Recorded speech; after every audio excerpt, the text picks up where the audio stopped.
Bonjour à tous, Samuel Caro pour Eternal Raiders, ici à Morgin dans un cadre magnifique avec le Dent du Midi en face.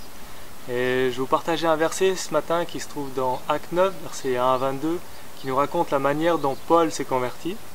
Alors ça a vraiment été un événement spécial parce que Paul s'en va sur le chemin de Damas et son job c'était un petit peu de persécuter les chrétiens, il allait chercher partout où ils étaient pour les mettre à mort.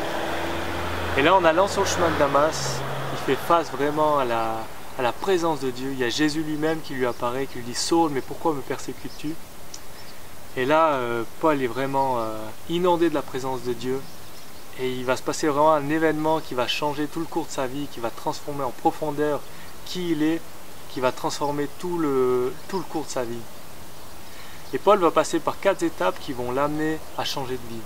Et la première chose, c'est que Paul va se repentir, va se mettre dans une attitude de prière, il va chercher la face de Dieu. Et il va mettre sa vie tout à plat devant Dieu. Il ne va pas faire de compromis, il va simplement remettre sa vie et ne plus contrôler sa vie.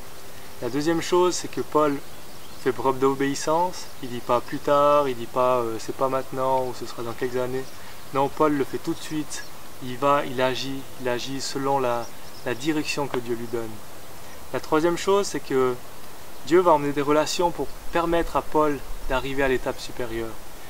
La première relation que Dieu va utiliser, c'est les gens qui l'entourent à ce moment-là, où il est environné de la présence de Dieu et il devient aveugle.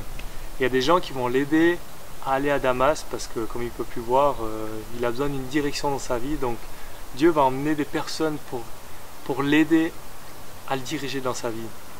La deuxième relation que Dieu va utiliser, c'est Ananias. C'est un homme qui est basé à Damas et qui a reçu en fait qu'il fallait qu'il aille prier pour Paul. Et là, Ananias s'en va, il va prier pour Paul. Et Paul va retrouver la vue grâce à la prière d'Ananias.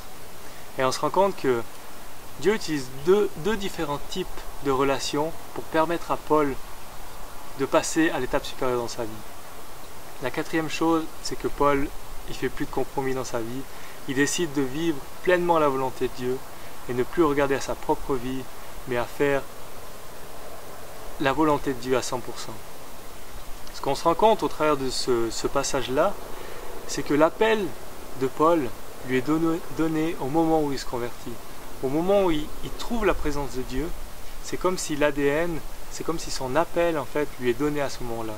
Et c'est la même chose dans chacune des vies que Dieu a prévues sur cette terre. Au moment où tu rencontres la présence de Dieu, tu fais face aussi en fait à l'appel de Dieu pour ta vie. Et ce qui va te permettre d'entrer dans cet appel-là, c'est simplement cette attitude que tu as face à Dieu. Et si tu as une attitude où tu es dans une attitude de repentance, de prière, d'obéissance, et que tu es attentif aux relations qui sont autour de toi, tu ne vas pas manquer l'appel de Dieu qui est sur ta vie.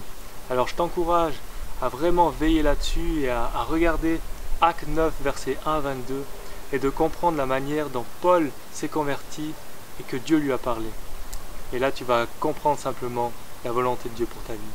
Alors je t'encourage à le faire. C'était Samuel Caro pour Eternal Raiders, Wisdom for Life. À bientôt.